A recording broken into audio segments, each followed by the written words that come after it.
Welcome to the Unstoppable Recording Machine Podcast, brought to you by SonarWorks. SonarWorks is on a mission to ensure everybody hears music the way it was meant to be, across all devices. Visit sonarworks.com for more info.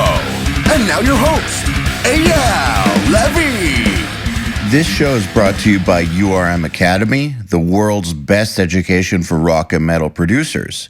You know us for Nail the Mix, but today I'm here to tell you about Ultimate Drum Production, our course that's going to completely transform the way you think about and record drums. You're going to be hearing a lot more about it in the coming weeks, but in the meantime, head over to ultimatedrumproduction.com to learn more. So, welcome to the Unstoppable Recording Machine Podcast. I'm EYAL Levy, and as you can hear, I am in an echo chamber, but that's okay because I love all of you enough to record, even when I'm in an echo chamber. My guest today is, a longtime friend of mine and of URM. He's been on the podcast before. He's appeared at our summit. We even did a course with him. A good one. His name is Matt Brown, and he's a drummer, an instructor, a producer, an engineer, just lots of different stuff. A walking gear encyclopedia. Really, the list just goes on and on and on. I bet he could even play an instrument other than drums. I just haven't personally experienced it. But if I found out tomorrow that he could play guitar really well or something. I can't. Or you can't? No. Oh, okay. Well, I found out that you were like an orchestral arranger. I wouldn't be surprised. Yeah, I do kind of dabble in that a little bit, so. Okay, see? Not surprised.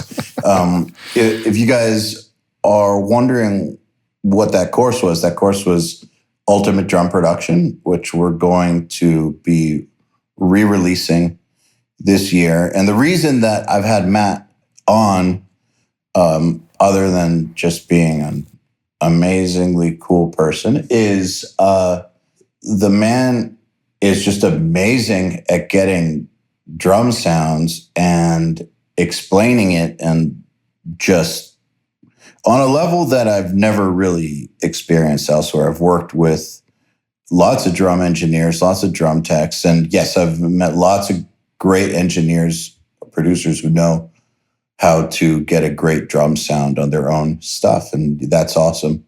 But in terms of collaborating with someone who could help my stuff sound better, never met anyone who was as capable.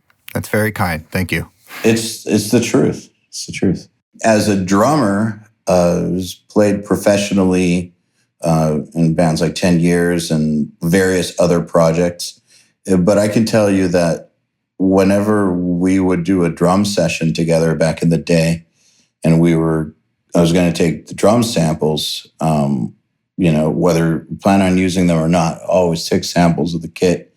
I would always have Matt play them instead of the drummer in the band, unless the drummer in the band was like some freak like Mark Castillo or Kevin Talley or something. Someone who hits the drums with like a force of nature. Unless it's one of those people, I would just have Matt do it, because when he hits the drums, they sound right. And that's actually a lot more rare than you'd think. And so not only that, it wasn't just that the drums were tuned right and hit right. I've never gotten that much useful advice about the actual engineering part before or since, actually. So I just figured when starting URM, we want to have Matt involved. So hence Matt has been involved. And welcome back to the podcast. Thanks for having me, and thank you for that long but amazing intro. It was short, actually. I feel like 5 credits is enough. Like, just give me 5 credits. It's okay. Yeah. Did I name any credits? I don't. Well, 10 years. Yeah. Well, we got 1. Let's knock out a couple more and we're done. Well, I wanted to talk about Jon Anderson. Oh, great. So there we go. There we go. So you recently, and by recently, I mean in the past 2 years, you've been working with Jon Anderson from Yes. on his new record. I have, yeah. It's actually, I started working officially in 2015 on the album. The album that we're talking about is Jon Anderson, 1,000 Hands, and it was released at the end of March this year independently. So it's not streaming yet. You can only buy it at shows or on Jon's website, which was kind of a strategic ploy to force record sales, in a time that nobody sells records. But yeah, started on it in 2015. Was originally just supposed to engineer, clean up the original recordings, which the record originally started in the early 90s with Jon co-writing with a couple friends in Big Bear, and then traveling to Conway Studios and working with Alan White and Chris Squire from Yes to record what was supposed to be, an album that Jon was going to release solo that ended up getting shelved for some reason. It didn't get finished. So the producer of the record reached out to Jon after hearing a couple, 2-track stereo rough mixes, and wanted to finish the record and, produce it and add and, turn it into something that would be viable in a modern world, basically. And so he reached out to Jon. Jon gave him the go-ahead, and I officially started in 2015 when I got the 2-inch tapes from Jon. They were shipped in. They had been sitting in Jon's garage for, 20-something years, so they actually didn't even play. I took them over to my dad's studio. He's got a 2-inch tape machine over there just to see if we could get them to play, and they did not play at all. We put them on the reels and set them up and pressed play, and the tape moved about a half an inch and then stopped. So and that's unfortunate. That's what happens with, old tapes is they develop sticky shed syndrome, which is basically the tape turns into a sticky. It's very sticky and it won't play. Turns into fuel, basically. Yeah, basically it resorts back. Kindling. It resorts back to the oil it was made from, type of a thing. So in order to get the audio off of the tapes, we had to send them to be baked, which is where they actually put them in an oven at a specific temperature for a specific amount of time. And when they take them out of the oven, they get one play of that tape. So that company that we did that up in Nashville, they transferred all the tapes that we had to digital 24-bit 96K files, and that's when I started working on it, and it was quite a project from the beginning. I would say most of this record was a restoration project to begin with, because of the condition of the tapes. There was some killer performances that were unfortunately mangled and were covered in static and noise and bleed from other channels, and just all kinds of problems with some of these. And some of the performances were perfectly fine. Some of the songs were spread over 2 different tapes. They were using 48 tracks, so 2 24-track machines. But some of the songs were so long that they were spread over multiple tapes. So one tape would end and the other tape would pick up at that transitional point and carry out the rest of the song. But, we were missing the second tape for the second half of one of the songs. So there was a lot of issues to begin with that roughly were about the first 6 to 8 months was cleaning up tracks, finding the right performances of several takes, to making a list of what was usable, what wasn't usable, song lists that, there's a list of songs and we're missing a tape that doesn't have that song on it. So what are we going to do, type of a thing. And then once I got that to a point where it sounded pretty decent, we began adding people to it, replacing performances, basically creating a new record from 20, almost 30-year-old recordings. Just out of curiosity, is Jon Anderson an engineering-minded person to the point where he understood what a gargantuan effort it would be to take those tapes and create a record off of them? Or is he just like a great old school classic rock musician and he had these tapes and do it? Well, I mean, his experience, he was in, Yes has been around for 50 years, so his experience with technology gives him a certain amount of knowledge. But overall, I would say he's not very technically inclined because he's one of those guys that, because computers are involved now, he thinks you can just do it. Like, just do this. And that it was several times that Pro Tools it. Yeah. Pro Tools it. Several times that Jon asked me to do something that, in his mind was, well, all you have to do is press a button. And the actuality of the situation was it was going to take me about 6 hours to do what he wanted me to do. And that was like, my knowledge of Pro Tools being, since I've started on 1991 on version 1 of Pro Tools, like taking all of that knowledge into account to still try to figure out what he wanted me to do, So he's not very technically savvy, but I think, he realized once we got the tapes and we told him they needed to be baked, he understood that process.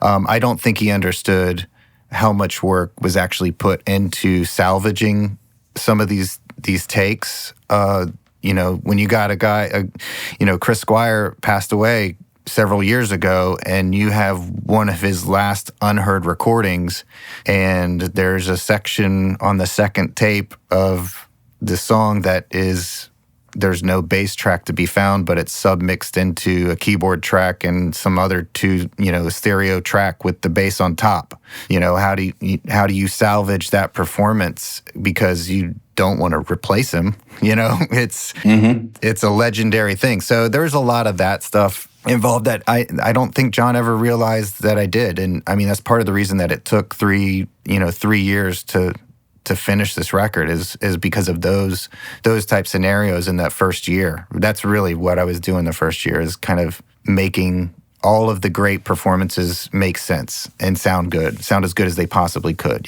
One thing that I thought was interesting when you told me that you were starting to work with these classic rock guys, because it's not just Jon Anderson. You've worked with quite a few of these dudes from 60s and 70s. Yeah. And I actually don't know that many people from that era of music, but the ones I have met, I've met quite a few in passing, and I know people that know them, and I know that for the most part, they're kind of in a closed off little world. They're not hugely, and I'm speaking in generalizations here, but, if this is 90% true, then I rest my case. I feel like musicians from that era, the successful ones, tend to be part of kind of like an enclosed little group. And they're not that big on new technology or new shit. They it worked the way it worked, and they had massive success, and it was great.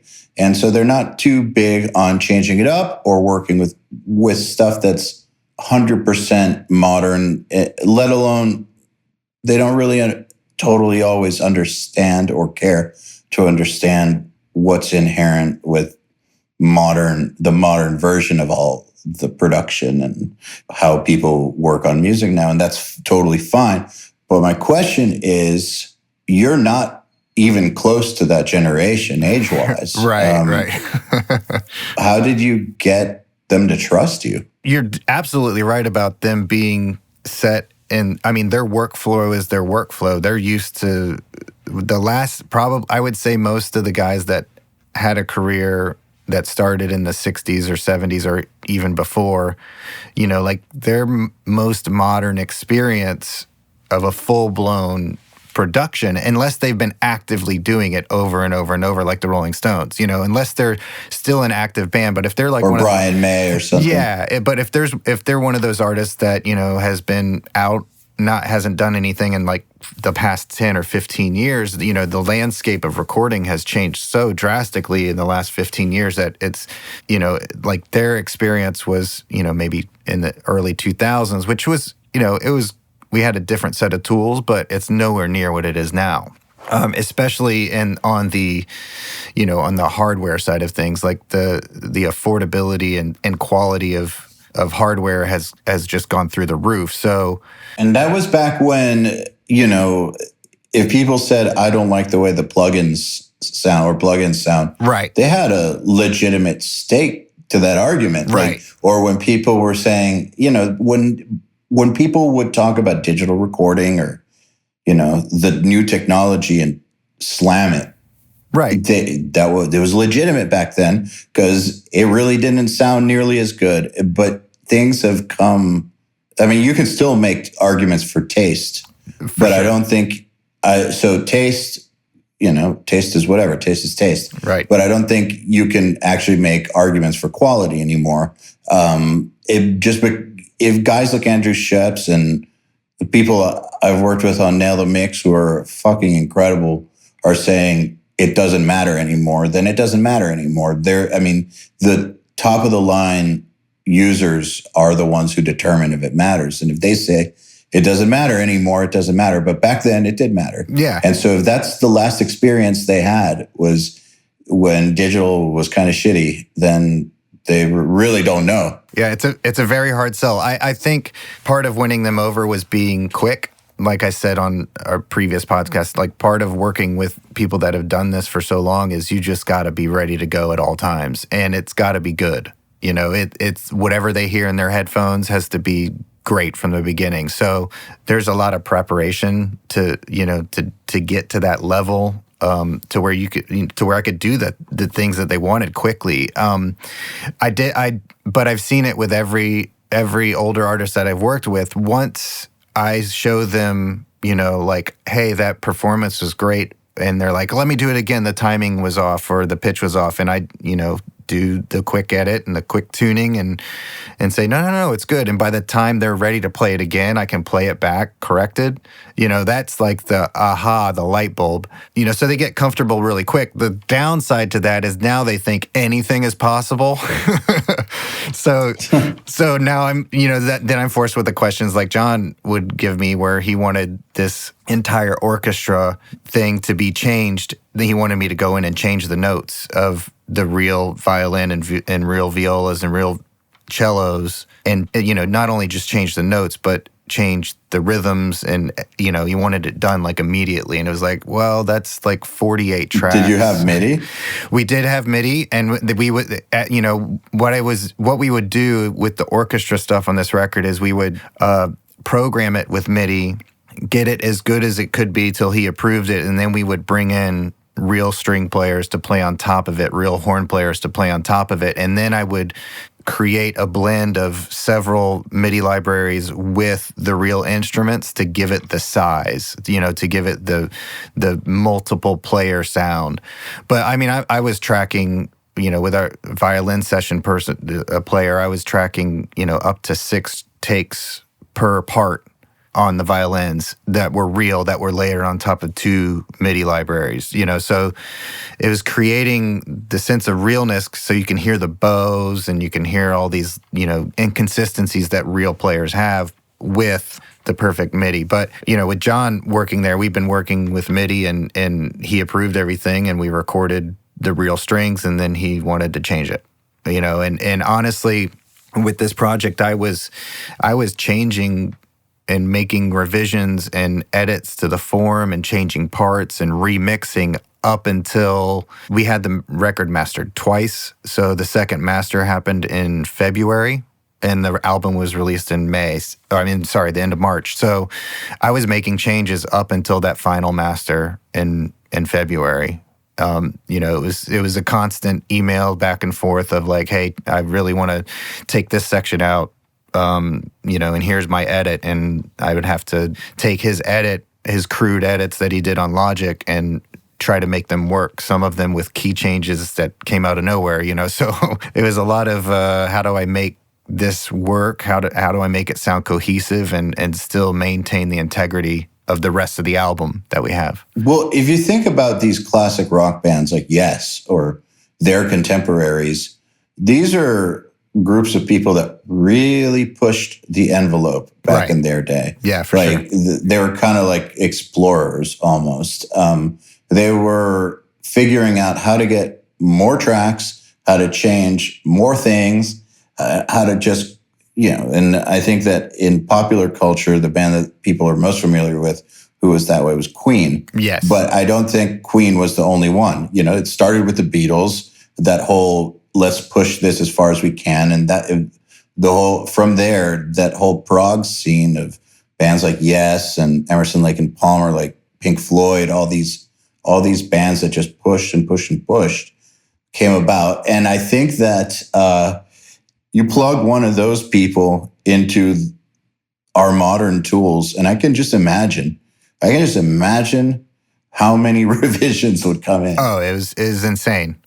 I mean, I went to, so I believe I spoke to you because I asked you, like 2017, I was going to NAMM, I believe. And I remember I asked you if you were going, and you were not.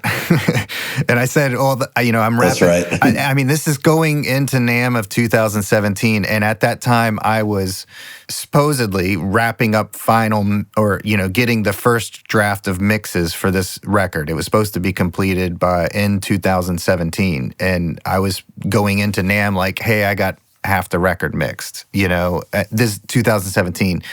I come home from NAMM and, think I'm buckling down to get, to finish the revisions on the mixes and finish the rest of the record. And it turns into another year of tracking.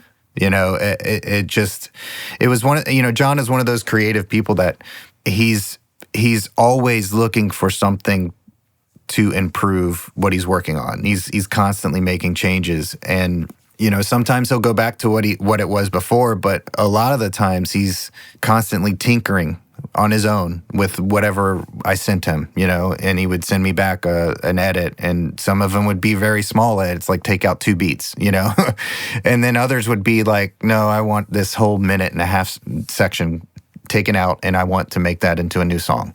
It was quite an undertaking on all levels of this. I mean, this record was basically everything that I've learned in my career up to this point to try to finish it, not just on the Pro Tools side of things, but the playing side of things. I ended up playing on the record when I wasn't supposed to, just because I was available to create a demo. Hey, play this demo. We're going to have Billy Cobham play drums on this track. So I, went out and played drums on a drum set that was set up for a blues session that was not even supposed to be sonically close to what Billy Cobham sounds like or the song was asking for at all, but the drums were set up, so I played my best Billy Cobham impersonation, and Jon and the producer ended up liking what I did so much that they just put Billy on another song and kept my demo track, and that was kind of the turning point for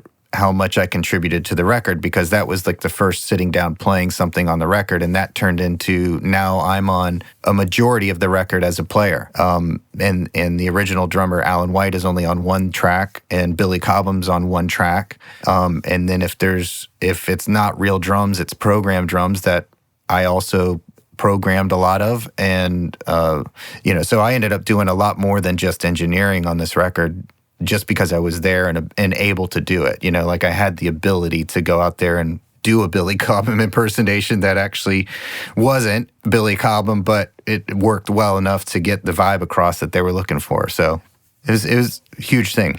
You're a pretty level-headed person. So one thing I can say about you is you're very good at remaining even.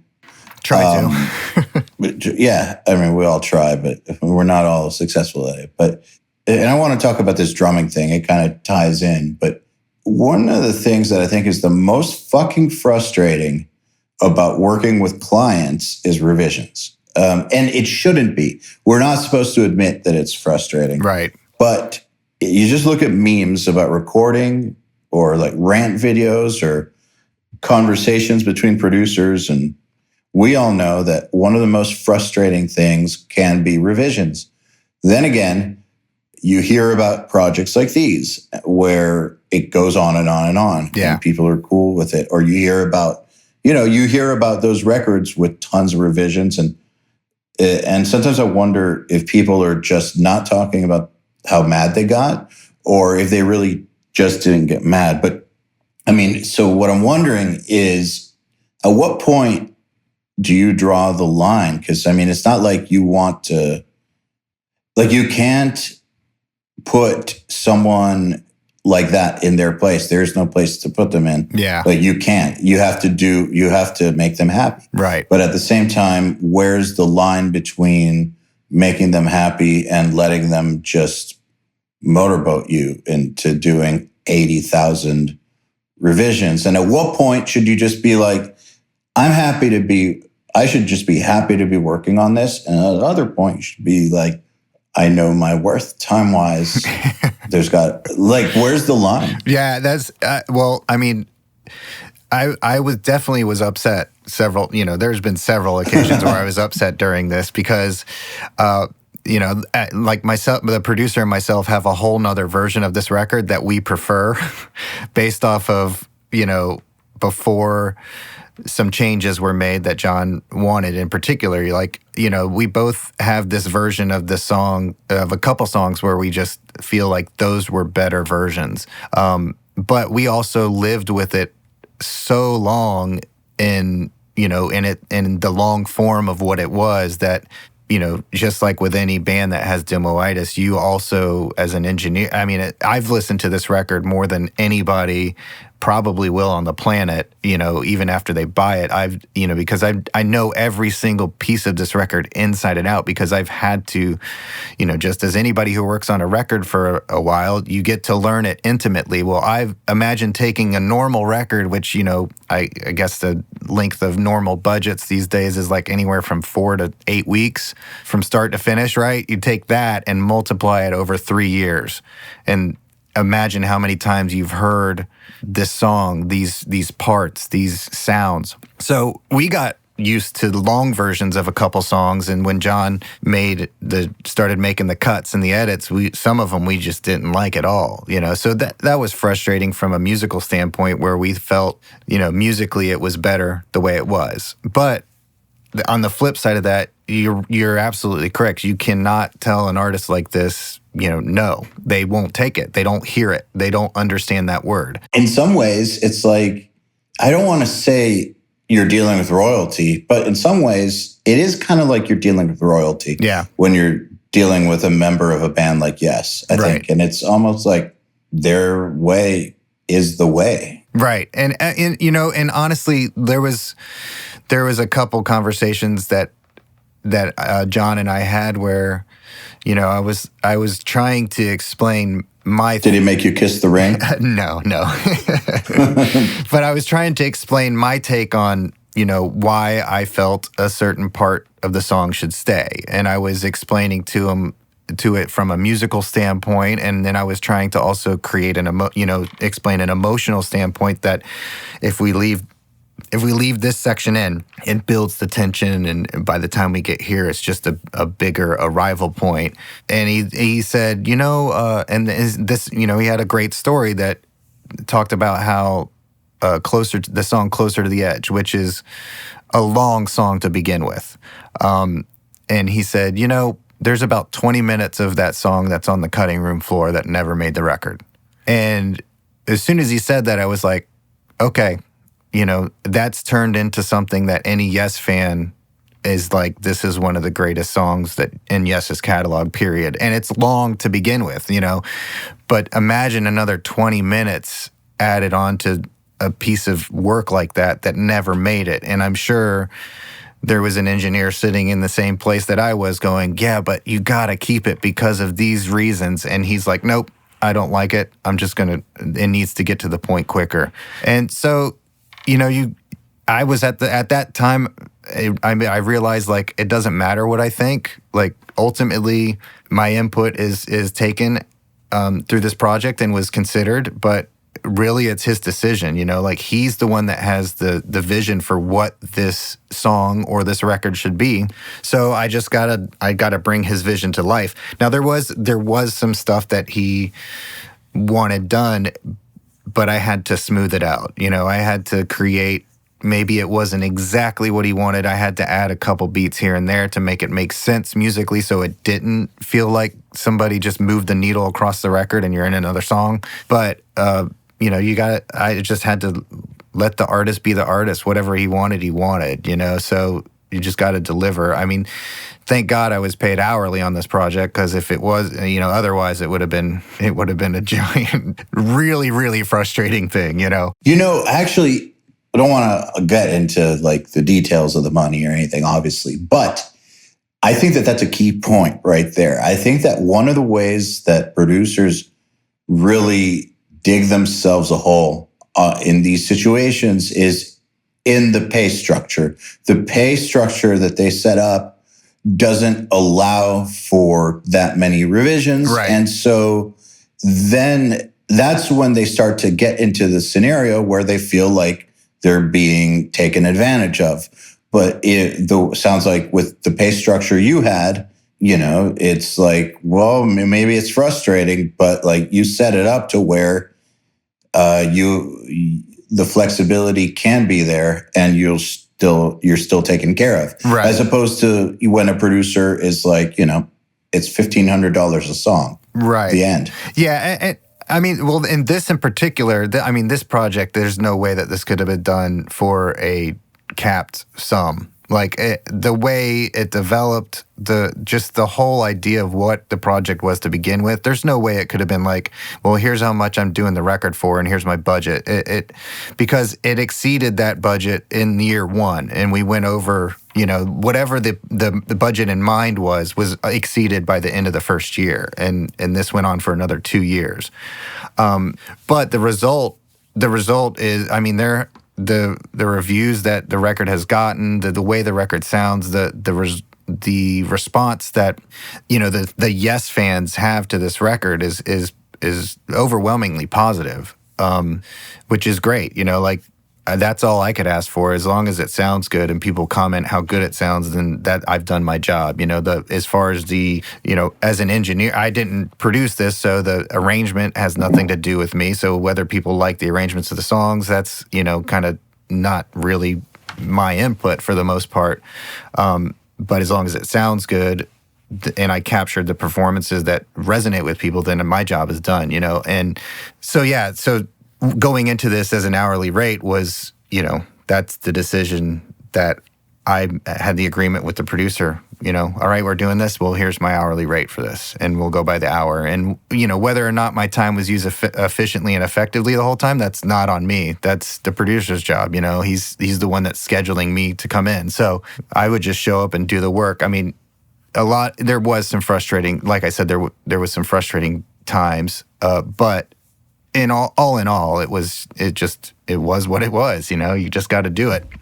It's working with, like I said, working with that caliber of artists. You just have to do what they want, and whether you like it or not, it's not for you. You're not the core audience. But what's interesting is that sometimes it's a real problem, though, when someone super high level gets told yes by, no pun intended, gets told yes by everybody. Then when there's an actual problem, first of all, they're shocked and they don't believe it, because in their world, nothing has ever been bad. Right. At least not since they got famous. And they tend to, well, some of them will respect people who have the balls to tell them when something's wrong. And so what I'm saying is that it's a very interesting fine line. Right. Because obviously, like you said, you did make the case for things that you did not agree with.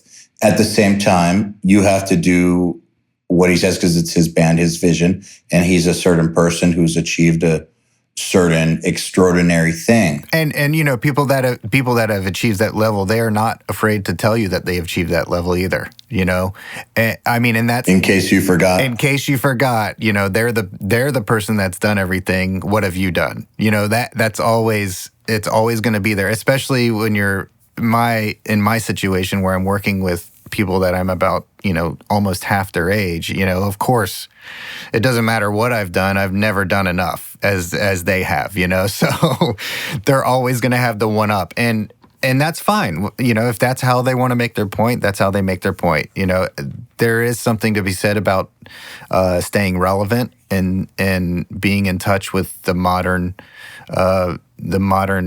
soundscape, musical landscape, all of that stuff, you know, and that's something that, you know, as a 43-year-old, I'm still struggling to stay on top of the newest and most current sounds and trends, and I force myself to listen to a lot of garbage music, but the takeaway is like, okay, this is how I stay on top of what's happening. You know, I might not like it, but at least I know how to get the sounds, and I know when something sounds modern or not. You know, so it's when you have somebody who's accomplished a lot telling you, you know, well, my decisions led to this, you know. I mean, you can't argue with it. You just got to say okay. You know, just got to say okay. And you know, like I said before, like there's a couple things that I had to, you know, just calmly say, this is going to take me some time. I'll get it done. Don't worry. I'll do exactly what you want me to do, but I can't just make it happen now. This is going to take, 4 to 6 hours, or this is going to take a couple days for me to really make this work, but I'll get it done. You know, it's approaching the artist with that bedside manner, so to speak, to make them comfortable, to let them know that you hear them, you're going to get what they need to get done. It's impossible for me to do it that quickly. So give me some time to figure this out, you know, type of a thing. Man, when I was younger and I had some pretty accomplished people setting me straight, it really would piss me off. I'd get so angry about it when I was talking to one of my dad's friends. So my dad's friends were like some of the best musicians on the planet, or corporate leaders, because the people that fund orchestras are corporate leaders. Right. Like in Atlanta, so you've got Delta, you got Home Depot, you got Coke, etc. So let's just say that his friends were all sharks. Yeah. Whether they were musically sharks or business sharks. And so, you know, talking about what I wanted to do in the future, I would often get told the truth, I guess. And it would piss me off so much. I get so mad at them. And I don't know if it was a good thing or a bad thing, because now I do realize that a lot of the times they were right. They were absolutely right. Like when I was told about what would eventually stop me from touring, financially speaking, and I was like, nah. Yeah. No. They were right. They were totally right. Totally right. Yeah. Yeah. And for instance, I had a lawyer when my band was when my band was re-signing. We were signing our second deal. Ian Friedman, R.I.P. But he was like, don't take this deal. Not Roadrunner. It was after that. He was saying, don't take this deal. This and this and this is why it's a terrible deal. Your band will not survive. And I got that same feeling of like, fuck you for, fuck you. I won't do what you told me, basically. Right. And he was right. However, I've had plenty of times also where people get that way and they're wrong. They're totally wrong. Mm-hmm. So I still don't understand what's right and what's wrong. So like when these older dudes, are like, I did this and that. In some ways, they are right. They did do this and that. And fuck yeah, they've got quite some wisdom.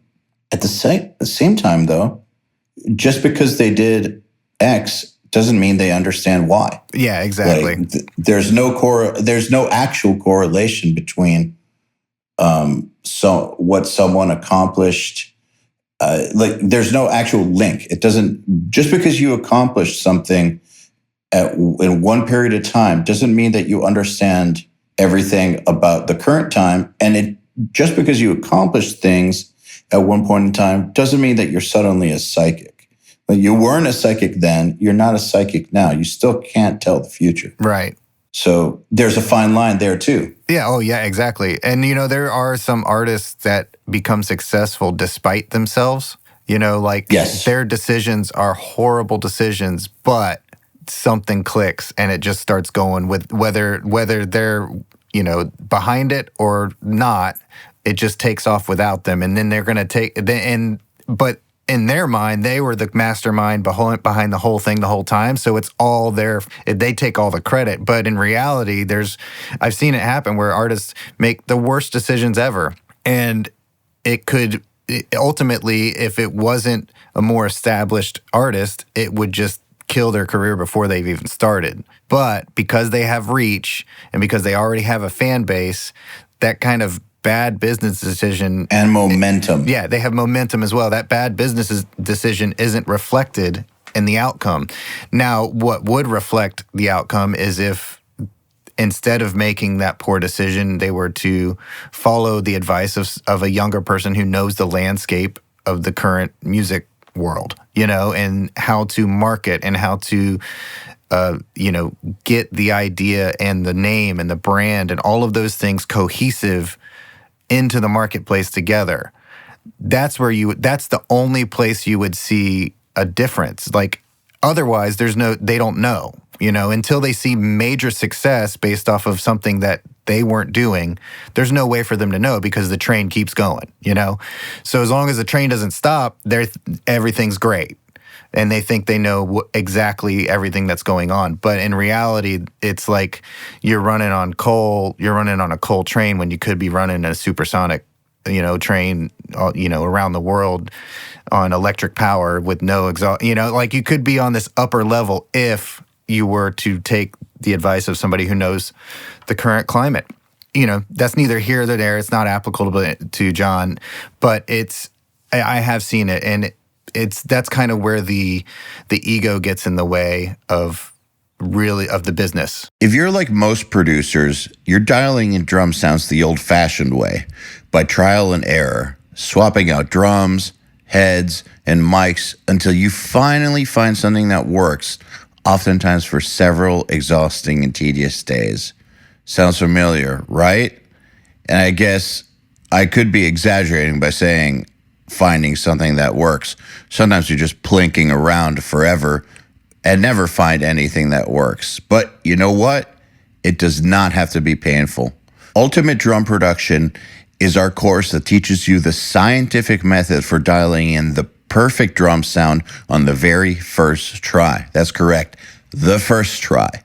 It explains in extreme detail the sonic character of every single component of drum sound, with exhaustive profiles of every kind of drum head, shell material, bearing edge, and hoop, as well as ridiculously detailed tutorials on mic selection, placement, and room choice. And when you understand drum tone at such a fundamental, insanely deep level, it's like having a set of tone Legos that you can use to easily build the sound you hear in your head. You don't need to guess and check. You just assemble the building blocks however you want. To find out more and get access to this incredible course, head over to ultimatedrumproduction.com and we'll see you in class. The problem, though, is that in order to be a great artist, you kind of need to have that kind of confidence too. You need to have the confidence to I think that channeling that part of yourself that creates the great art, requires a singularity of focus that even if you're not like a confident person, like the rest of the time, there is a certain amount of confidence that comes through it. It allows the act of creating at that level occur. And so you have to kind of be a little brainwashed. I think to be a great artist, you do need to be a little bit kind of high on your own stash, just a little. Yeah. Because if you start questioning yourself too much, you really psych yourself out and get out of that headspace. And one of the things that I think makes for great business is the ability to analyze everything, analyze why something worked, why it didn't work. And once you really start to analyze things, you start to realize that there's usually not just one factor or one person. And that can be tough. Yeah. When you need that kind of ego to deliver art or sports performances or something on that level. Yeah. So it's hard. You know, like the podcast with Susan Rogers, which what an amazing podcast that was. Oh yeah, that was great. But she, you know, she started talking about delusion, and it's like you have to have the skills to back up the ego, basically. And I think that's where true success lies, is a combination of ego, drive, and skill and ability. Like if you have those three things that are on board and close and moving in the same direction, then you will be successful, you know? And I would say ability maybe can lag behind drive, you know, a little bit. But if you go too far where the ability isn't there, then that's where delusion lies, is that lack of ability combined with ego and drive. You know, like that's delusion to me. That's the ultimate definition of delusion. But you're right. In order to be successful, you do have to have those kind of egotistical outlooks on everything. But you also got to have some ability to back it up. And without the ability, it's just not going to go anywhere. And no, it won't resonate with anybody, and that's really what makes an art successful. You know, is resonating with a person or a group, and if you're lucky, multiple millions of people. You know. Yeah. Sometimes though, you see these artists that are great, but they're intensely egotistical, and that egotism has actually stunted their career growth, because, you know, no one wanted to work with them anymore. So they got big, like you said, and stayed big despite all these horrible decisions, and could have been way bigger if they came down to earth just a little bit, you know, just a little, just spend a weekend a year down here on earth. Yeah. Just to see how people operate. Yeah. Just one weekend, maybe one weekend a month or something. It could be on a beach. Just go anywhere. Yeah. Just come to Earth at some point. Feel what the atmosphere is like. Just get a little bit of that. Speaking of that Susan Rogers podcast, boy, that was intense. I bet. It's the feeling of being outmatched is really interesting, and it was kind of. I felt like I was sprinting for 2 hours straight. It was great, though. Loved it. What a great podcast! I mean, I'm really into the nerdy stuff, so that for me was just purely enjoyable. Like the whole thing, it's really great. Yeah, it took 2 years to line up. It was worth it, though. Totally. So we're relaunching UDP, and that stands for Ultimate Drum Production. Mm-hmm. For anyone who is unfamiliar.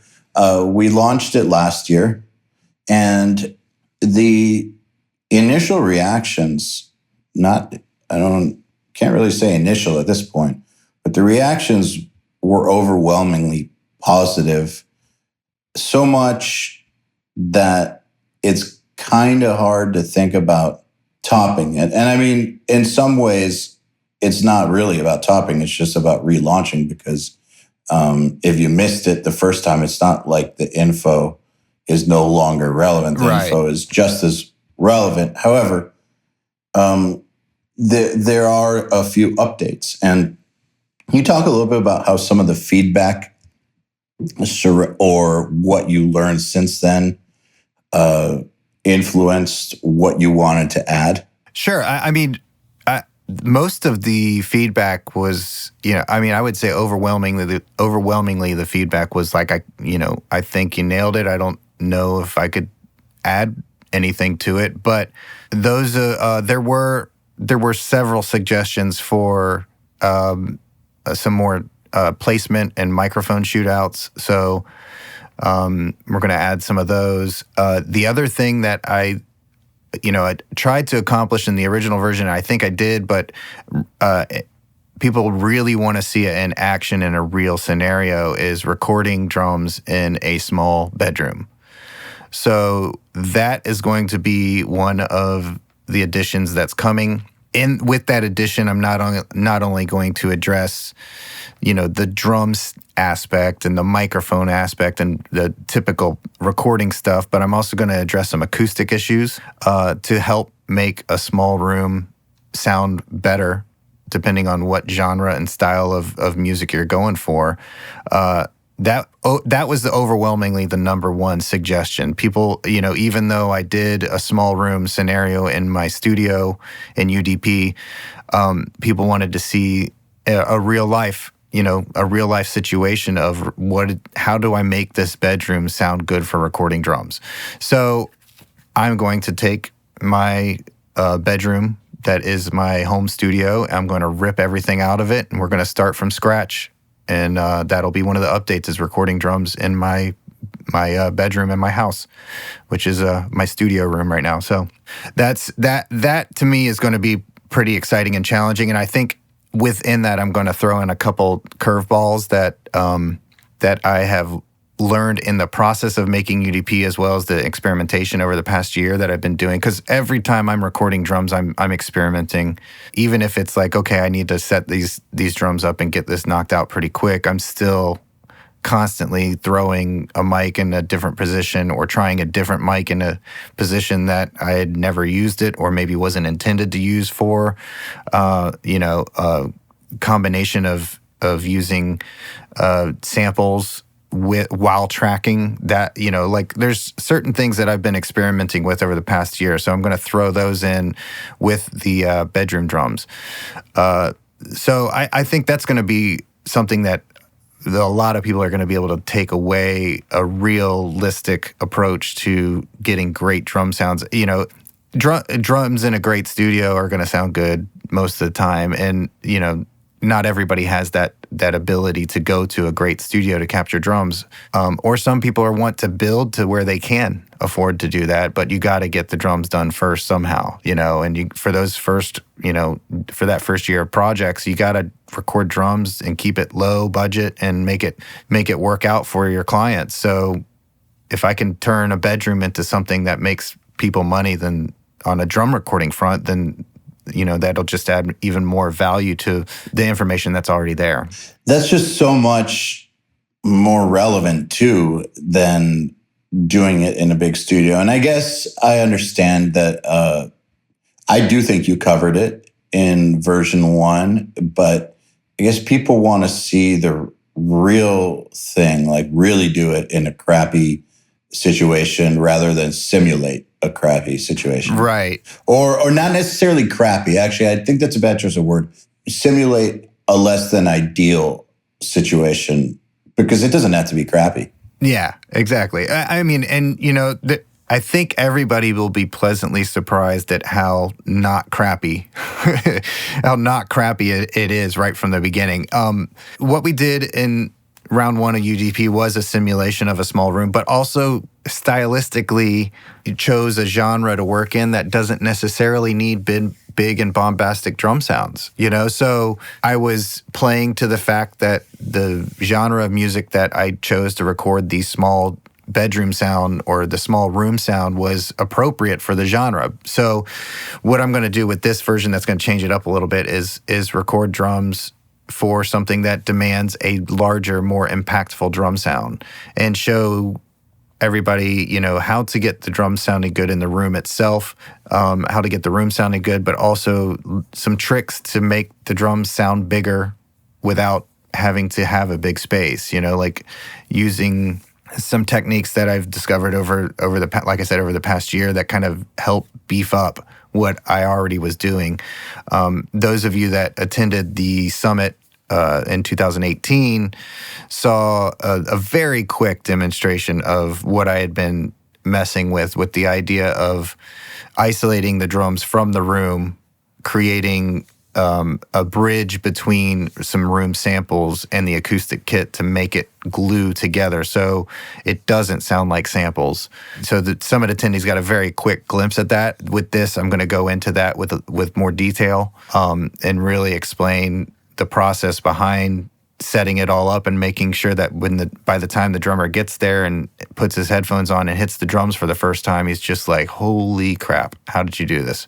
I've seen this happen, and I've seen it happen with experienced drummers. Like I did a session with Will Hunt for George Lynch project, and I've known Will. Will is the drummer for Evanescence, and he was in Tommy Lee's band for a while, and the guy's a monster. He's played with a lot of really heavy rock, superstars.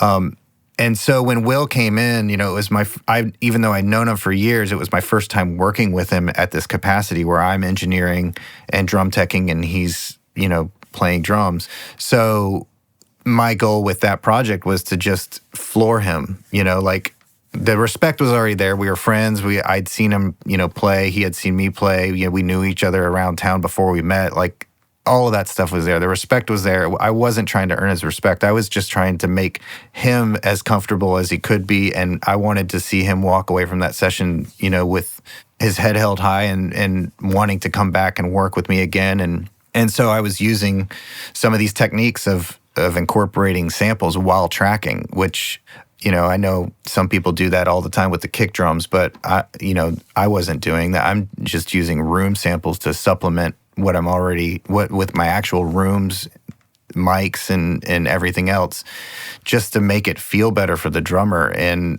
finding a way to blend those together to where they really work. And in that experimentation to find that, I found that you don't need a large drum room. Really, you don't need it. As long as you have some good samples that you like using, that you really know how they work with the drums that you have, they should work really well. Those are big ifs, though. Yes, that is the key. Is finding the stuff that works together. It's not just let me throw on this room sound from Trigger. Well, if those drums don't sound anything like your drums, then it's definitely going to be separated. It's not going to sound the same. But if you're able to find samples that work with your drums, or in my case, if you're able to take samples of your drums in a larger environment, then you have this DNA that's shared, between the sample and the acoustic drums in whatever environment, so that it helps glue it all together a little bit more. It really is astonishing from a player's standpoint when you're sitting there with the headphones on and you hit the kick drum and it just comes back at you. Not only does it sound good with the close mics, but you get this extra bit of room sound that just makes you feel like you're destroying the building when you hit the kick drum. I mean, it really psychologically does something to the player and makes them play better. It makes them feel like they have more control over their dynamics. It makes them feel like the sound that they're getting is huge.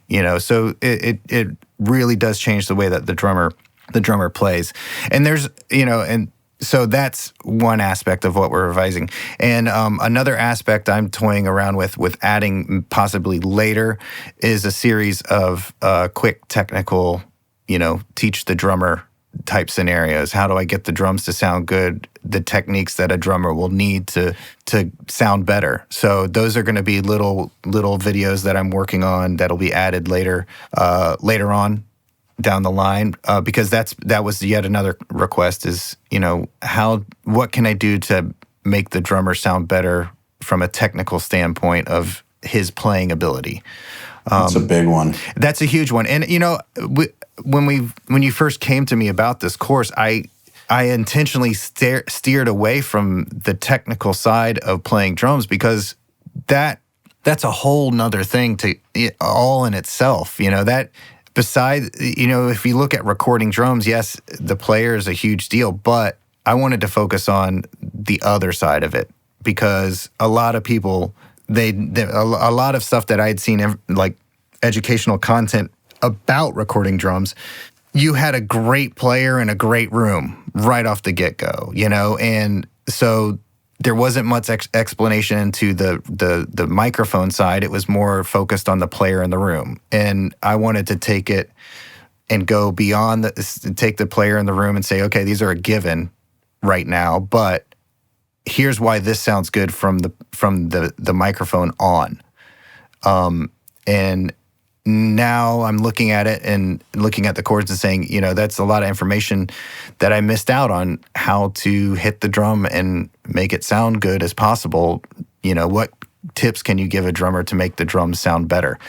I touched a little bit on it in the course, but like I said, I stayed away from going into the technical side, and that technical side of a playing ability is, I think, something that needs to be addressed, just like Andrew Wade has done in UGP with the picks, with the pick selections and the picking the technique stuff that he goes to and into in the course, which changes the sound of the guitar. It's the same thing with the drums, and I realize that needs to be addressed. All the way from like posture, not just picks, like posture, playing position, and obviously also how the shit's played. But all those different things make a big difference. And I know that you're great at it with drums because, like I said earlier, I would choose to have you play the sample hits even when we had a good drummer around, most of the time, just because how to actually hit the drum is it's kind of a rare skill. Yeah, it is. It takes a long time to develop a great sound as a drummer. It really does. And it's like a part mastery of physics, part mastery of ergonomics, like as well as having an ear to know what sounds good or not. Like it's a lot of those elements are involved into getting a good hit to sound good. Like with my high school students that I teach, we dive into technique the first 3 months that we're working together, and that technique dive is a lot of like explaining how the physics behind the motion of the stick into the head make the sound the way it is. And I demonstrate with my students, the difference in tightness and grip, the difference in angle of attack, the difference in speed of the stick to the head, just to show them the difference of, here's all the different timbres and sounds you can get. Now, which one is most beneficial to you as a player or us as a group, So I'm going to dive into some of that stuff later on, and those will probably be very short little clips that'll just be added on later, so that everybody can kind of, without being a jerk to the drummer, say, hey, why don't you try this? Let's listen to the difference when you use these sticks versus those sticks, or let's listen to a difference with you loosening up your grip a little bit and see if you can, if the sticks are slippery, let me try some of this. Let me put this, wax or this tape on it and see if that helps you keep the looser grip. If that sounds better to you or not. And, drummers are pretty easy to take advice. They're, guitar players are a little bit more bullheaded about what they think is right. And if somebody else tells them to do something, they'll say no until it's proven over and over again to them. Whereas drummers, growing up and being in a community of drummers here still, like actively, we're constantly sharing information. And myself nor my friends, none of us are set in our ways to where we won't examine a technical change to make an improvement at any point. So working with a drummer in a studio situation and asking, hey, I noticed that you're leaving the stick on the snare drum head and pushing it into the head after you hit. And that's giving me, in the microphone, that's giving me this type of pitch raise in the sound, and it's deadening the sound of the snare. Can you try, hit it the way you normally do? I'm going to record it and let it ring, let it sustain out. And then I'd like you to loosen up your grip and let the stick bounce off the head and hit the drum that way. And then let's come in here and let's listen to see which sounds better. And as soon as a drummer hears which sounds better, he's going to go, well, that's the one I need to do. So hopefully those videos will help bridge that gap between the drums being in tune, the mics are placed in the right position, the room sounds good, the drums sound good in the room. Now the player is the next step. So addressing the player is going to be one of those things I think is going to be super beneficial. Unfortunately, it's not right at the beginning of the updates So it's going to be coming out a little bit later. That's something too that even if you're not a drummer, it can really help you because I don't know if you know this, but oftentimes I would end up being the person who hit the samples, hits, instead of the drummers and the bands, because I got taught how to hit more properly just because I took drum lessons and my dad's a drummer and my brother's a drummer. So I worked with great drummers. So I ended up making a point of learning how to hit so that when sample time came, if the drummer just didn't have it, even if they could play, but they just didn't sound great, I could do it. And I mean, it's better when you do it, of course, but I was getting better sounding hits than most of the drummers I worked with. And those types of skills are good for a producer to just have anyways. Oh yeah, totally.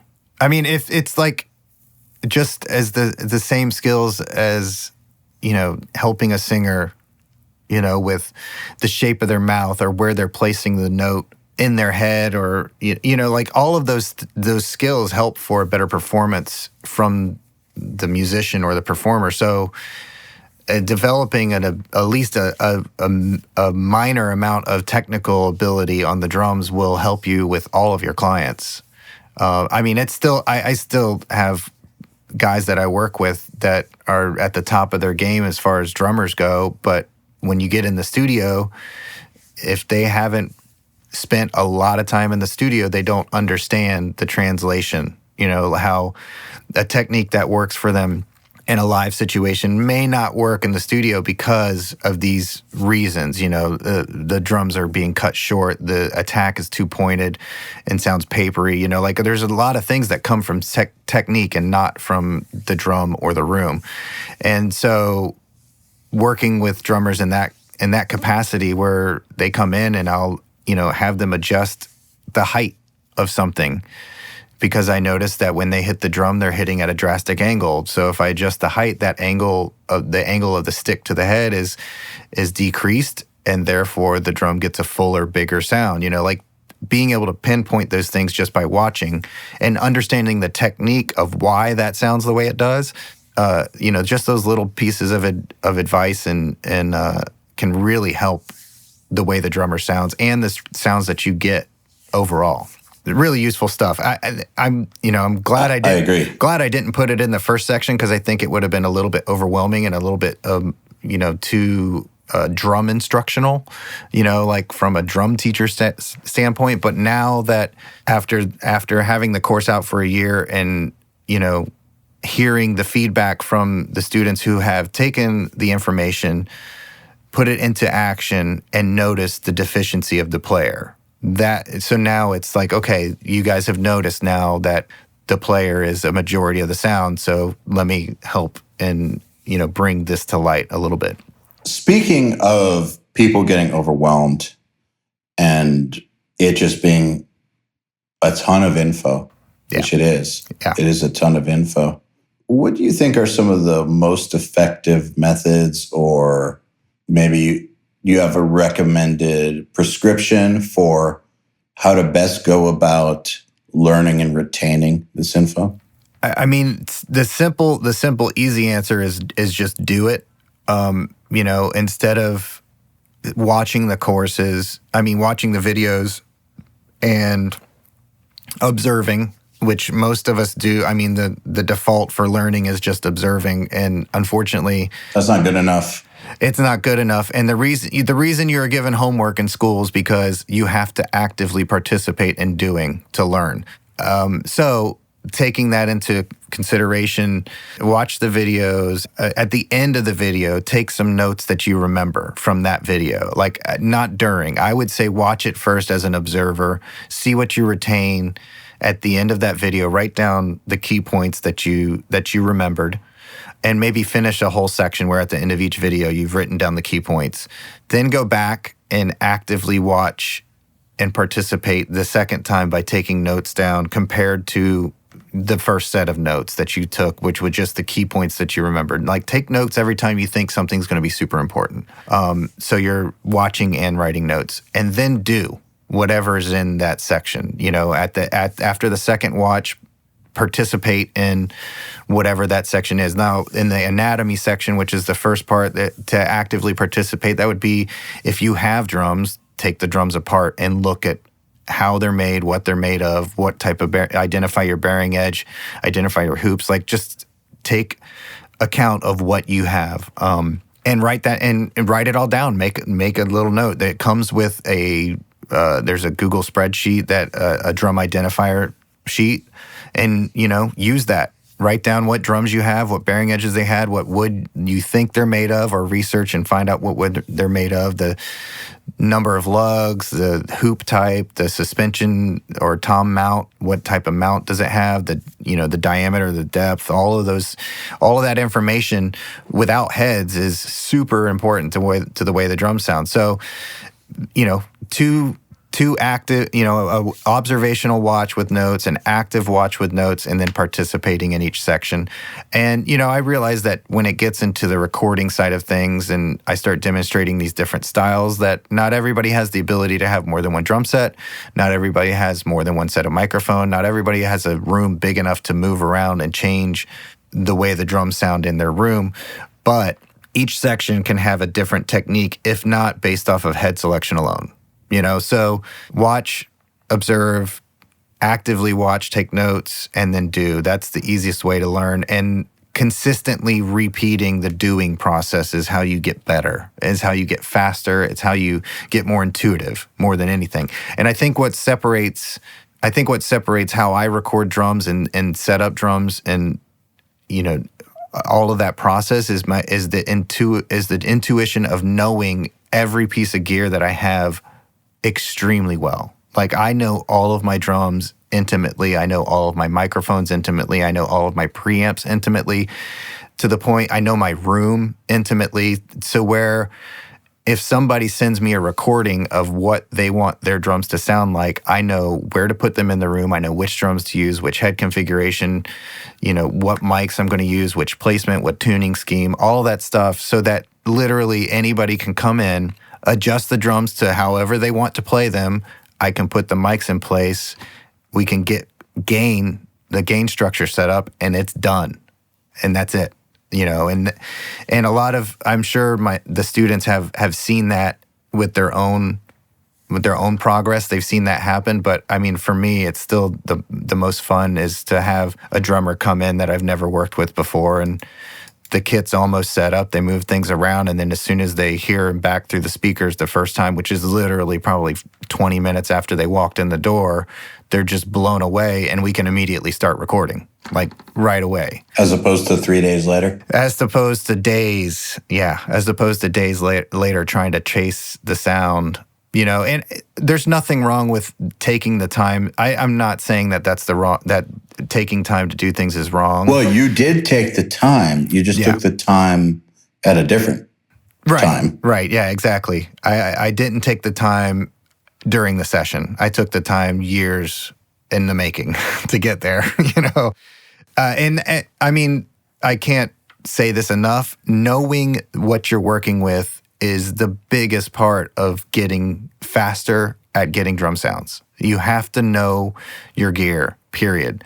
And I'm, experimenting with different mics is always cool, but hopefully you've gotten to know what you're working with well enough to where when you do change something out, you immediately see or hear what that change is doing to everything. And to the point where you can make a quick judgment just upon a couple hits of whether or not that microphone change from an SM57 to an Audix i5 is going to work for the project that you're on or for the sound that you're trying to get, because every microphone has its own EQ, and knowing what those EQs are based off of what you have is a very good starting point.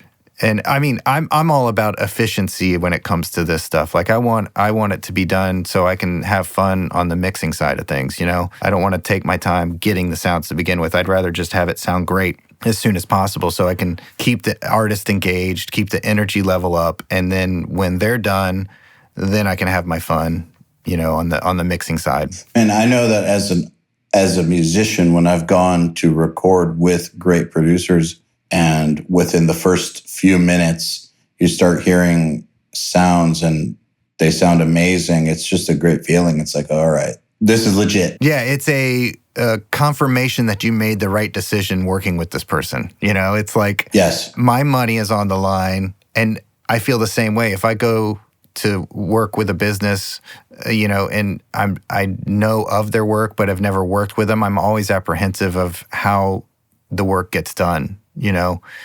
Like, for example, getting my car worked on or my truck worked on, like going into any mechanic, I'm extremely apprehensive about them working on my vehicle, regardless of whether their track record is good, because I don't know if they're going to treat me the same way that they treated everybody else. I don't know if the results are going to be the same.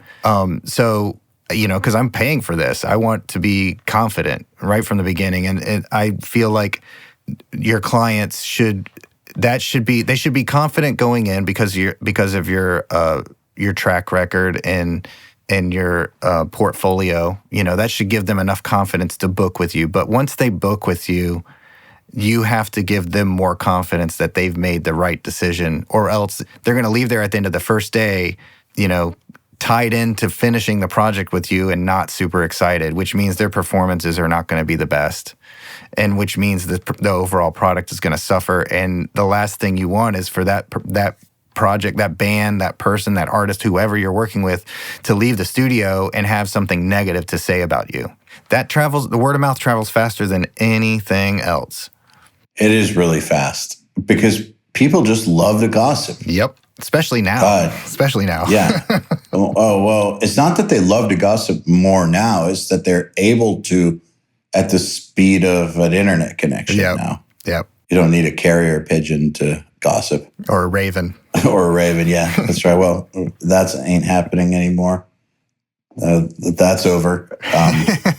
So spectacularly over. So speaking of the results and, what happens after you record, have you seen any of the, I guess, results or evolution, or I guess, have you gotten that in terms of feedback from any of the people who took the course, just, their progress? Do you have any info on how they've done? I personally have seen a lot of people who have said that they're getting the best drum tones of their life and all good stuff. Oh, yeah. Yeah.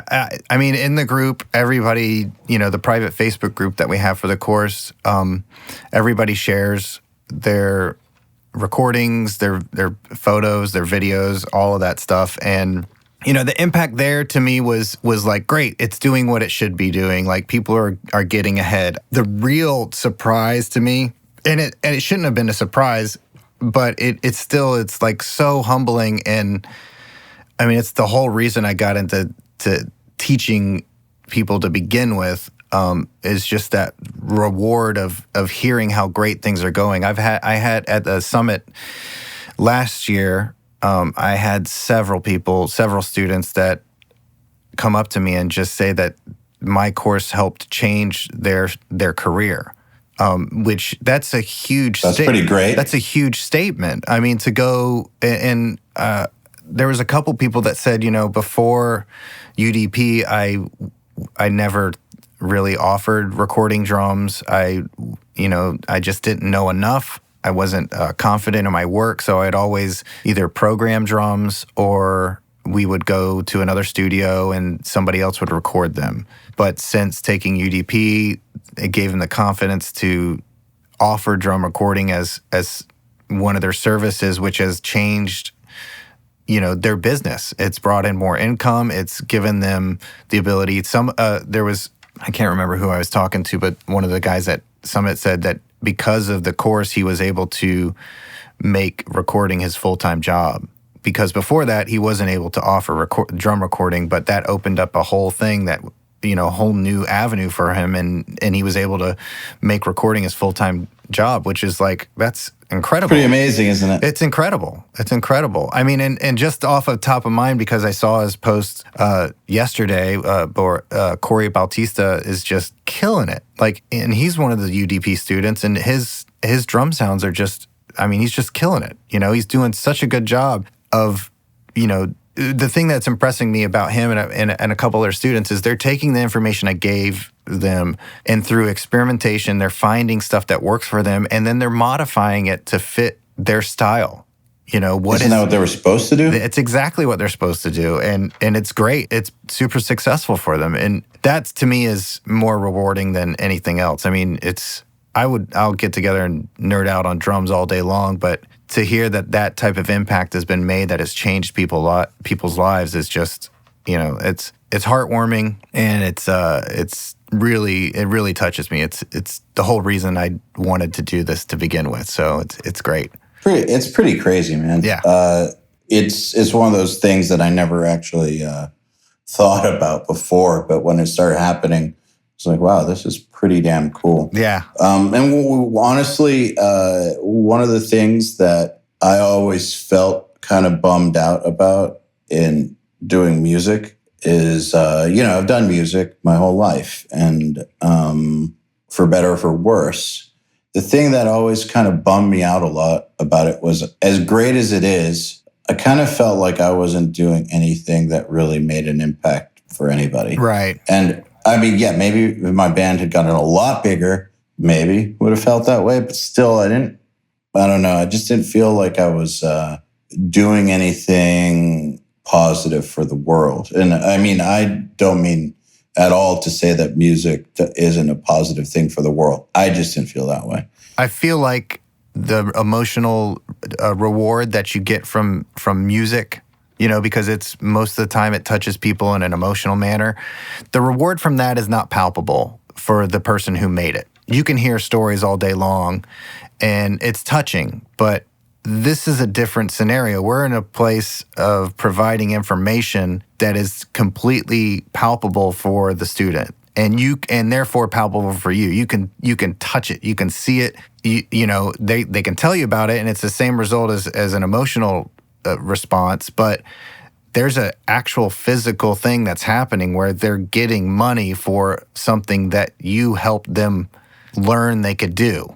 Like, they took your information, they ran with it, and now they're getting paid to do things that they weren't able to do before based off of what you helped them to learn. And it's a completely different feeling than just the artistic emotional response that you would get. It's on a different level. I won't say it's any better or worse. It's just, for me personally, it hits home, and I can feel that more than somebody telling me that my drum part was emotional and helped them get through a rough part of their life or whatever. It's great. I'm glad I could do that. But to see somebody go from a bedroom or not having, staying in a one bedroom, that's where their studio was, and then being able to have a facility that's no longer where they live, and they can afford to have that facility, and they're booked up for 6 months based off of something that I gave them, the information I gave them, that's a completely different type of reward. It's rad. Yeah, it's totally rad. That's the best way to put it. Yeah. Well, I think it's a good place to stop it. If anybody wants to check out Ultimate Drum Production, go to ultimatedrumproduction.com, and either you will see, depending on when you listen to this, you'll either see a graphic that says UDP is closed for now, and all you need to do is enter your email and you'll get notified when it gets reopened. Or if you listen to this at the right time, it'll just be open for business. But ultimatedrumproduction.com. And Matt Brown, thank you again for coming back on the podcast. Thank you for having me. As always. Always good talking to you. Likewise. This episode of the Unstoppable Recording Machine podcast was brought to you by SonarWorks. SonarWorks is on a mission to ensure everybody hears music the way it was meant to be, across all devices. Visit sonarworks.com for more info. To ask us questions, make suggestions, and interact, visit urm.academy and subscribe today.